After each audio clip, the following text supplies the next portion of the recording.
Laidą remia Biogaja. Tavo pilvuko draugas.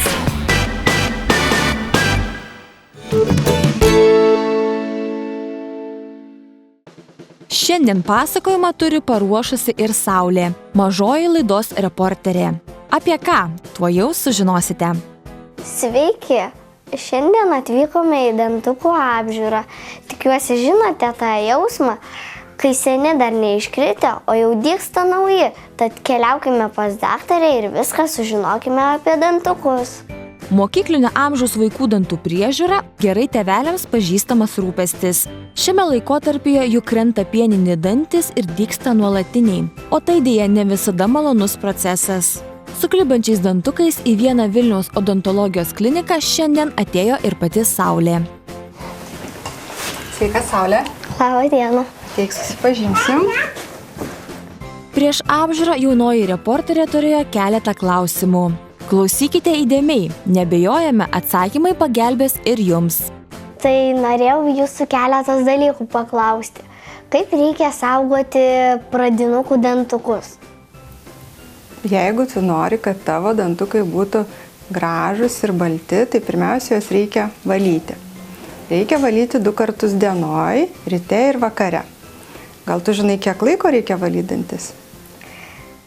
Apie 50 sekundžių. Tai va, tu gali turėti arba tokį smėlio laikroduką, kuris rodo, kiek tau laiko liko valyti dantukus, arba klausyti savo mėgstamos dainelės ir kol ta dainelė groja, reiškia, kad tau dar reikia valyti dantis. Gydytoja odontologija taip pat patarė su jaunesniais nei 12 metų vaikais dantukus valyti kartu.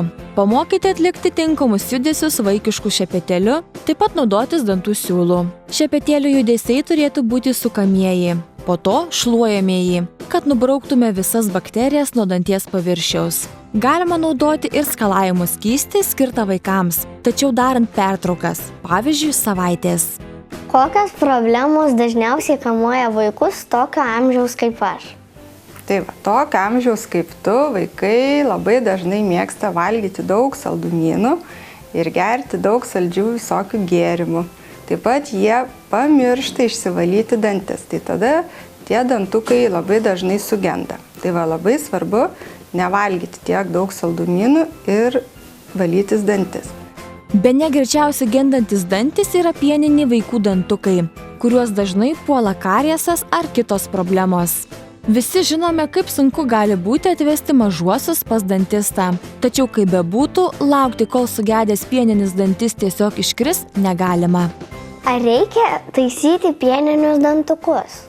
Taip, pieninius dantukus taisyti yra būtina, todėl kad pirmiausia, jeigu netaisysim pieninių dantukų, tai juos gali pradėti skaudėti. Ir tada bus labai nesmagu. Taip pat, jeigu bus ilgai labai netaisomas pieninis dantukas ir labai stipriai sugedęs, tai tada gali atsirasti pažeidimai ir tavo nuolatiniam dantukė, kuris vėliau išdygs.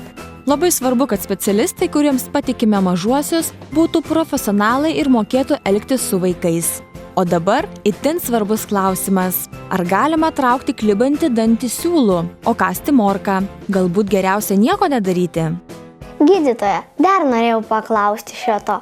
Ką reikia daryti su klibančiu dantuku? Jeigu dantukas jau pradėjo klibėti, tai geriausia, jeigu jį pavyksta pašalinti namuose. Gali padėti mama, tėtis, galit bandyti traukti siūlų ar kąsti kietą obuolį. Jeigu dantukas laikosi labai stipriai ir jo pašalinti nepavyksta, o jau dygsta nuolatinis dantukas, tai tada reikėtų apsilankyti pas mus ir mes padėsim. Pasirodo, ir pačios Saulės pieniniai dantukai gerokai užsibuvę. Kur buvę, kur nebuvę, dygsta ir nauji, o vietos jiems nėra. Man atrodo, kad ir mano situacija panaši. Tai gal galėtumėt mane apžiūrėti? Taip, mielai, gali sėstis pas mus į kėdę. Ačiū. Jo, dabar išsižiok ir pažiūrėsim, kas čia darosi. Mažoji reporterė pasiryžta tikrai procedūrai ir čia pat leidžia specialistai imtis darbo, kad ir kiti mažieji žinotų, jog nėra čia ko bijoti. 1, 2, 3 ir Saulė jau laiko 2 pieninius dantukus rankoje. Gydytoja pastebi, kad Saulė procedūrą atlaikė labai lengvai, tačiau netokiems drąsiems gali būti taikoma sedacija. Nekenksminga vaikiška narkozė, su kuria nebaisi jokia procedūra. Šiandien jos neprireikė ir Saulė išeina nešina laimikiu, jau paruoštu dantukų fėjai. Žinot, buvo ne taip baisu, kaip galvojau.